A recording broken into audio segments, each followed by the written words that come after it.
Scottish heritage culture, tradition, and sacred practice. Clans, Highlands, the Celts, the Kirk, and the spirit of Caledonia. Alba, Scotland in the ancient tongue of the Gaels. The clans are not just surnames. They are kinship systems with specific sacred obligations, specific tartan patterns, specific battle cries that invoke specific ancestors.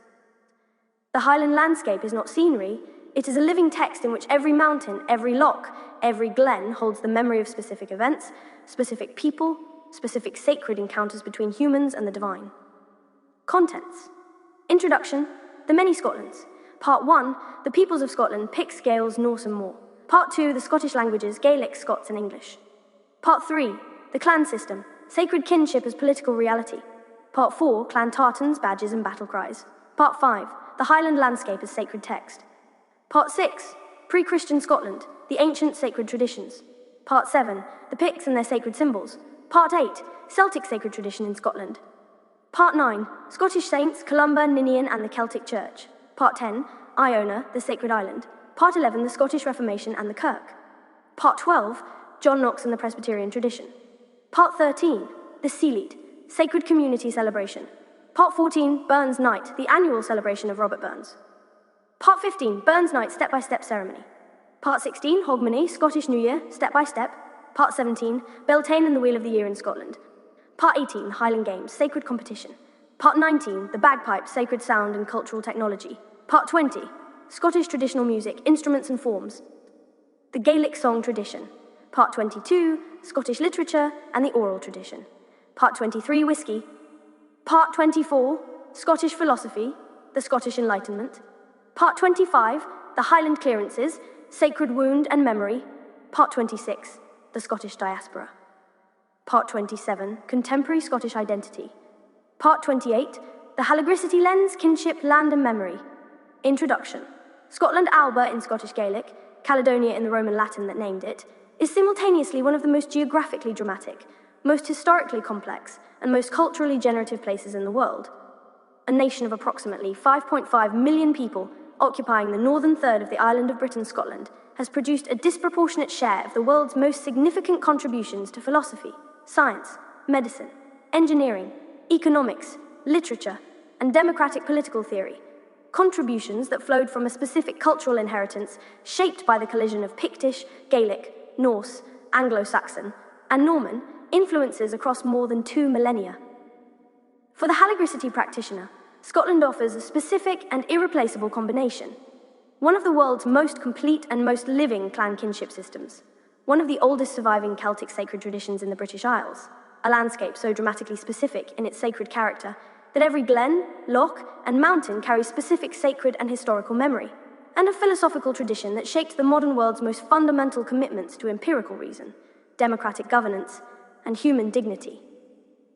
The peoples of Scotland Picts, Gaels, Norse, and the making of a nation. Scotland is not the product of a single people, but of the specific convergence of multiple distinct peoples whose languages, sacred traditions, and cultural practices fused over many centuries into the distinctive cultural inheritance that contemporary Scots call Scottish. The peoples who made Scotland, the Picts, the indigenous people of northern and eastern Scotland in the Roman and early medieval period, whose specific origin is debated and whose most distinctive legacy is the extraordinary carved stones they left throughout Scotland. Pictish stones, covered in specific symbols whose meaning remains partially undeciphered, are among the most beautiful and most mysterious sacred artifacts in the British Isles. The Scots Gaels, Gaelic-speaking people from northeastern Ireland who settled the Western Islands and mainland of Scotland from approximately the 4th to 6th centuries CE. They brought the Irish Gaelic language, Irish Christianity, and the specifically Gaelic cultural forms that shaped Highland Scotland for centuries. The word Scotland derives from Scot, which originally meant Irish. The Norse Vikings, beginning in the late 8th century, Norse raiders and settlers occupied the Northern Isles, the Western Isles, and significant portions of the mainland. Norse influence on Scotland's language, culture, and genetic composition is profound. The Norn language was spoken in Orkney and Shetland until the 18th century. The Angles, Germanic people from the Anglian kingdom of Northumbria, who occupied the southeast of Scotland from the 7th century, whose language became the basis for the Scots tongue, and whose presence explains why Edinburgh, in the heart of the Gaelic country, has always been a primarily English-speaking city.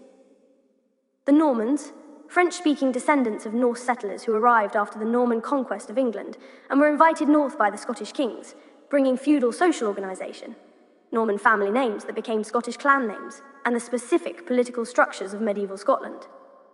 The clan system, sacred kinship as political reality.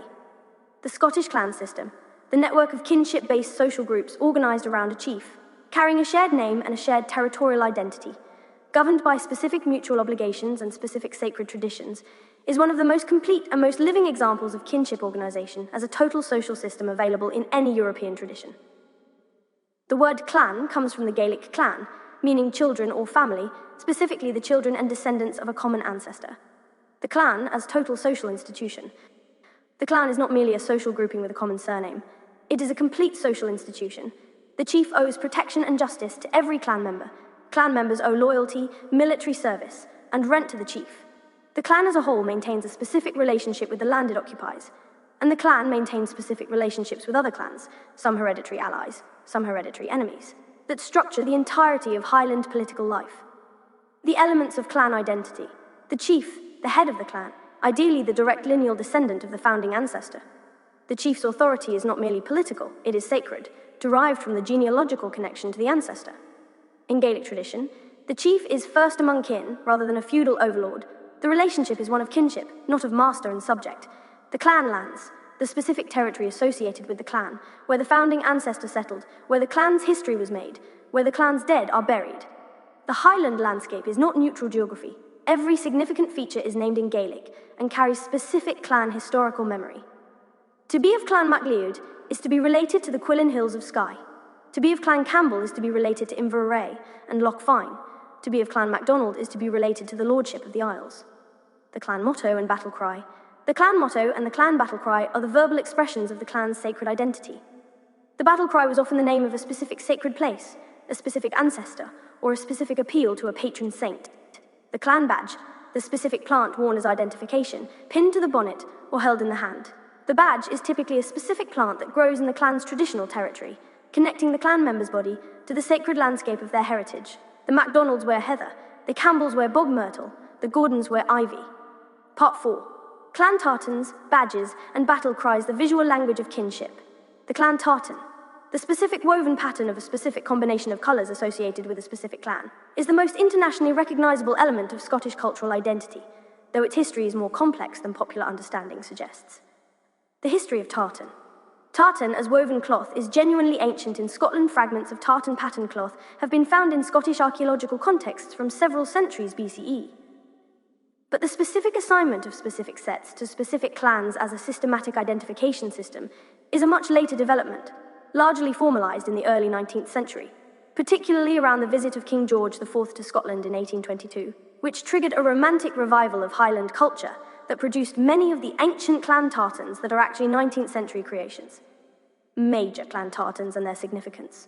The Royal Stuart, the most widely worn tartan in the world, the personal tartan of the British royal family, available for use by all subjects of the crown because it is the sovereign's gift to the nation. Its bold red and green pattern is recognised globally.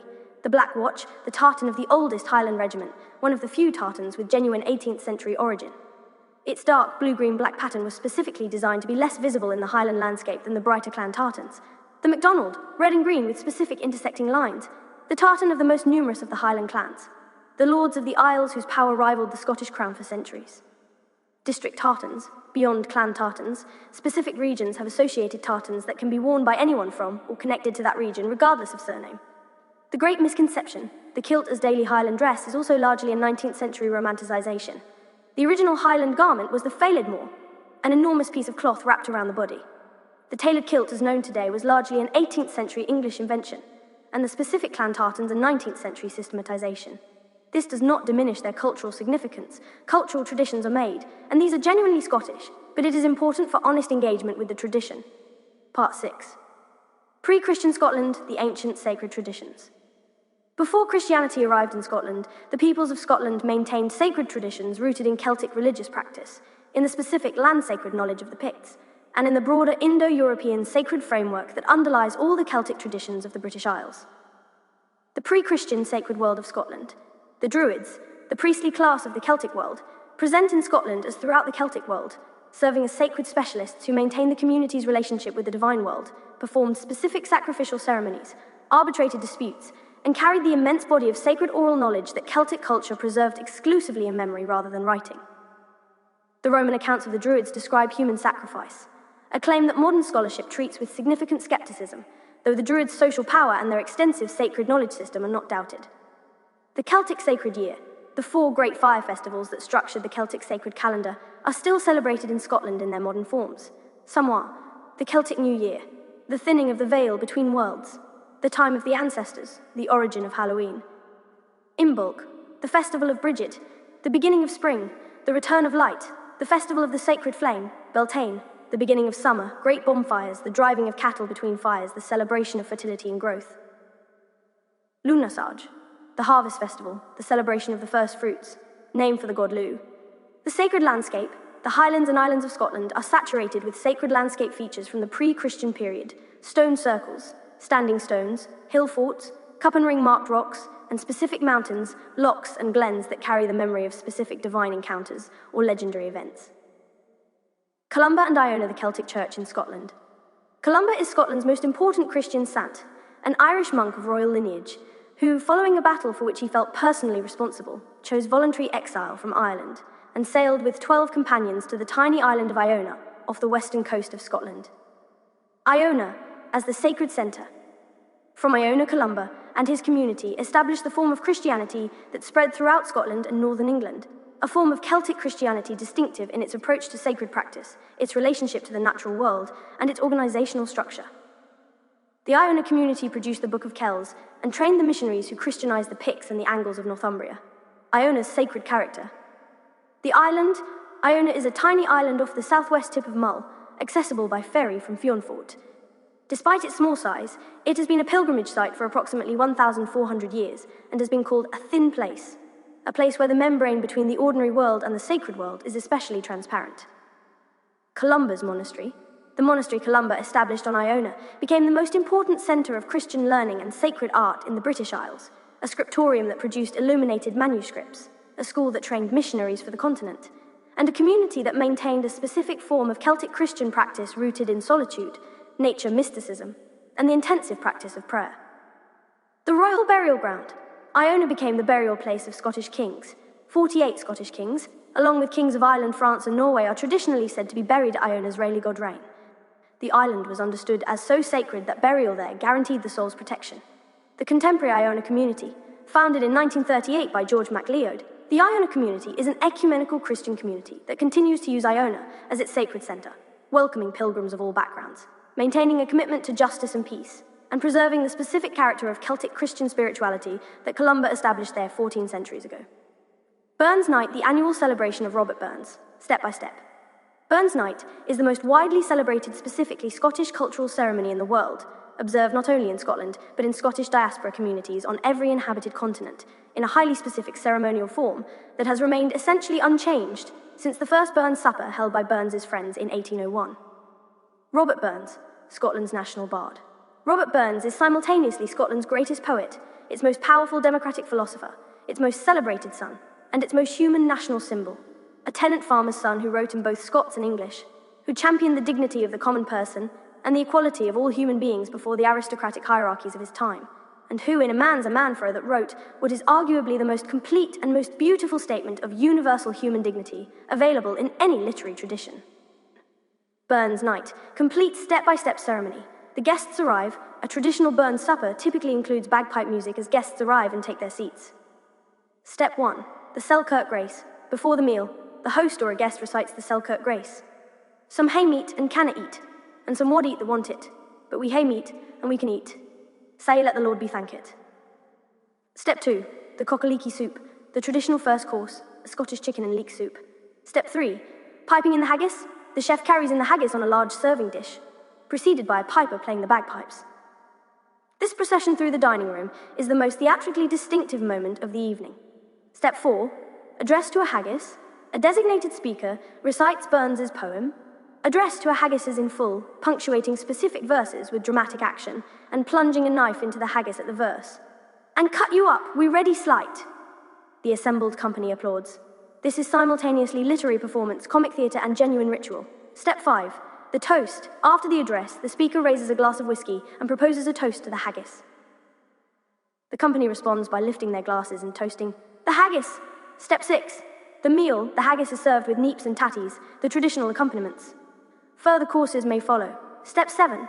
The immortal memory. The most important speech of the evening. A guest is invited to speak the immortal memory, a tribute to Burns's life, work, and lasting significance.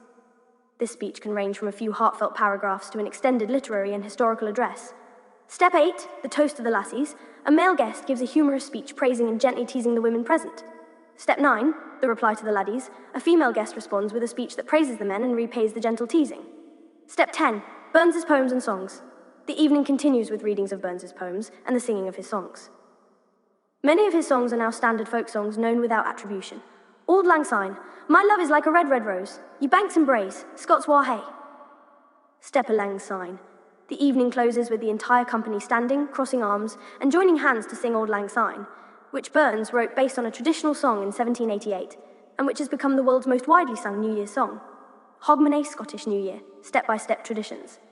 Hogmanay is the most important festival in the Scottish calendar, historically more significant than Christmas in Scotland.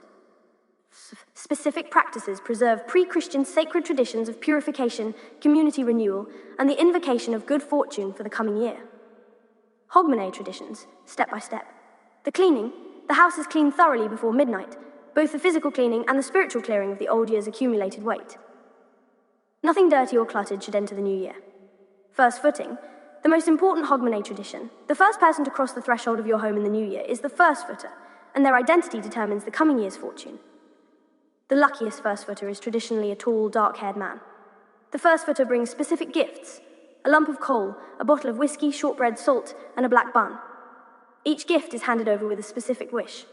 The fireball ceremony, in the town of Stonehaven, is marked by men swinging balls of fire around their heads as they walk through the streets, a practice understood as purifying the community and the sky of evil forces before the new year. Auld Lang Syne at midnight. The entire country sings Auld Lang Syne at midnight, the song whose words ask whether it is right to forget old friends and old times.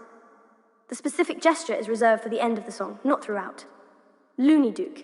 In Edinburgh and many other Scottish communities, the New Year's Day tradition of swimming in a cold body of water, preserving the ancient purification by water tradition in characteristically Scottish form, with considerable good humour about the cold. The Highland Games sacred competition. The Highland Games are the annual gatherings, held in towns across Scotland and in Scottish diaspora communities worldwide, in which specific traditional Scottish athletic contests, traditional music, and traditional dancing are performed and judged. They preserve in competitive form the specifically Scottish physical and cultural traditions that defined Highland life. The Highland Games events. The heavy events, tossing the caber, a competitor lifts and throws a large tapered pole, typically 17-20 feet long and weighing 80-130 pounds, aiming not for distance, but for accuracy. The perfect throw has the caber landing at the 12 o'clock position directly ahead of the thrower. Putting the stone, shot put with a large stone rather than an iron ball, the original competition. Hammer throw, a 22-pound metal ball on a long handle, thrown for distance. Weight over the bar, throwing a 56-pound weight over a bar using one hand.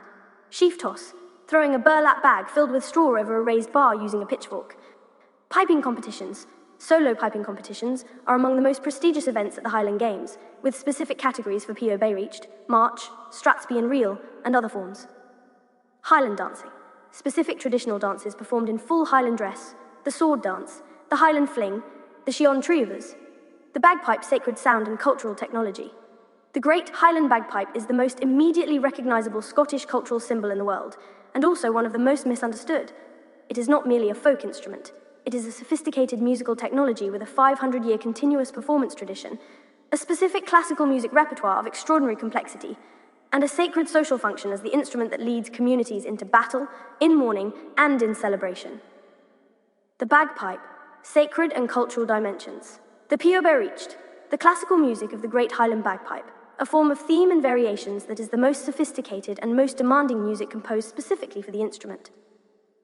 Few Bay-reached pieces can last 30 to 45 minutes in performance and require years of specialized training to master. The tradition is oral.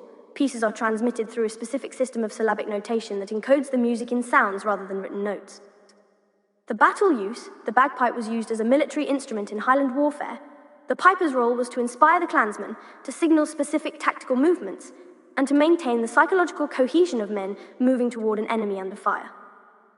The British military recognised its effectiveness and has maintained regimental pipers in Scottish regiments continuously since the 18th century. Lament, the most powerful and most sacred function of the bagpipe, is the funeral lament, the specific music that honours the dead and expresses the community's grief. The slow, aching sound of the pipes playing a lament is one of the most viscerally affecting sounds in any musical tradition. The Pibroch Society, the Pioberich Society, founded in 1903, preserves and promotes the classical pipe music, maintaining the oral tradition through competitions, publications, and the support of master pipers who transmit the music in the traditional way. Whisky, the water of life. Scotch whisky, called Uge Beatha in Gaelic, is simultaneously Scotland's most important export, its most distinctive cultural contribution to the world's material culture, and a substance with deep roots in the specific landscape, sacred tradition, and community life of Scotland. Scotch whisky, culture, and tradition. The 5 regions, single malt Scotch whisky is typically categorised by the 5 producing regions, each with a distinctive character shaped by the specific water, peat, climate, and traditional practices of the region. Speyside, the most productive region, home to Glenfiddich, Macallan, Glenlivet, generally lighter and more elegant in character. Islay, the most dramatically flavoured, heavily peated whiskies that carry the taste of the island's peat bogs and the salt of the Atlantic. Highlands, the largest region, enormous variety from light and floral to heavily peated. Lowlands, lighter, more approachable style, triple distilled in many cases. Campbelltown, a tiny region with only 3 remaining distilleries, complex, oily, slightly briny. The ceremonial function, whiskey in Scottish culture serves functions parallel to wine in Jewish culture and sake in Shinto. It is the sacred liquid of social ceremony, of hospitality, of celebration, and of mourning. The specific whiskey shared at a Highland funeral, at a Scilid, at a Burns night, at a Hogmanay, is not merely alcohol, but the material medium of communal sacred life. The Scottish Enlightenment philosophy that changed the world. The Scottish Enlightenment was one of the most concentrated and most consequential intellectual movements in human history, a period in which Scotland produced a remarkable cluster of thinkers whose ideas directly shaped the modern world's most fundamental commitments to democratic governance, market economics, historical progress, and empirical method. The major Scottish Enlightenment thinkers: David Hume, the most important philosopher in the English language, whose radical empiricism challenged the foundations of religious belief, whose skepticism about causation, the self, and moral realism produced philosophical problems that have never been fully resolved, and whose theory of moral sentiment anticipated modern evolutionary ethics by 2 centuries. Adam Smith, the founder of modern economics, whose theory of moral sentiments and wealth of nations established the conceptual foundations of market economics, the division of labour, and the specific analysis of how uncoordinated individual self-interest produces collective social benefits through what he called the invisible hand. James Hutton, the founder of modern geology, whose theory of the Earth established the principle of uniformitarianism. Hutton's work made Charles Darwin's evolution possible. Thomas Reid, the founder of common sense philosophy, whose opposition to Hume's skepticism established the philosophical foundations of the American founding. Robert Burns, Scotland's national poet, a most complete philosophical voice of the common people, whose democratizing vision, compassion for all living things, and celebration of human love and friendship constitutes a philosophy of egalitarian human dignity, as complete as anything produced by the formal philosophers. Part 25. The Highland Clearances' Sacred Wound and the Memory of Exile. The Highland Clearances were the systematic forced removal of the Gaelic-speaking Highland population from their ancestral lands, replaced by the more economically profitable sheep farming that the new agricultural economics demanded. Entire communities that had lived on specific land for generations were evicted with minimal notice, their homes burned behind them, and directed toward the coasts or to emigration ships bound for Canada, Australia, or the United States. The Sacred Wound. The clearances are not merely a historical event, they are the central wound of Highland Scottish identity, the event that explains the contemporary Scottish diaspora, and the reason that the Gaelic language and Highland clan culture are shadow versions of what they were. The Gaelic spoken today in the Western Isles is the remnant of a culture that once covered the entire Highland mainland. The clans whose ceremonial identity is celebrated at Highland Games are the ghost of a living social system that the clearances destroyed. Part 28. The Halagricity lends kinship, land, and memory. Scottish heritage offers Halagricity 3 gifts of specific and irreplaceable relevance.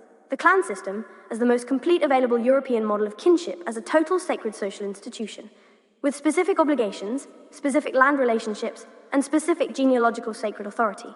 The Highland landscape, as the most dramatic available European model of the sacred landscape. Every feature named, every name carrying sacred and historical memory, and the specific Scottish tradition of democratic philosophical humanism as a philosophical foundation that complements the mystical traditions of the broader Haligricity library. The clan and the Haligric community. The clan system's foundational principle that kinship creates specific sacred obligations that run in both directions, and that the ancestor's identity is carried forward in the living body of every descendant, maps directly onto the Haligric understanding of the ancestor relationship. To belong to a clan is to carry a specific genealogical sacred identity, to be related to specific land, and to be in relationship with specific ancestors whose character and achievements define the living person's sacred inheritance. A man's a man for a that. It's coming yet for a that man to man the world o'er shall brothers be for a that. Robert Burns, a man's a man for a that, 1795. They were cleared from their land, and they carried it in their memory across the Atlantic and the Pacific. They built the pipes and played the laments on new continents. They gathered at Highland Games in Nova Scotia and Queensland and North Carolina, and played the same music their great-grandparents played in the glens that no longer exist in the form they left. The tradition is not the land. The tradition is what the people carry when the land is taken. Grand Rising, personal reading series or Haligricity or IQ Productions or May 2026.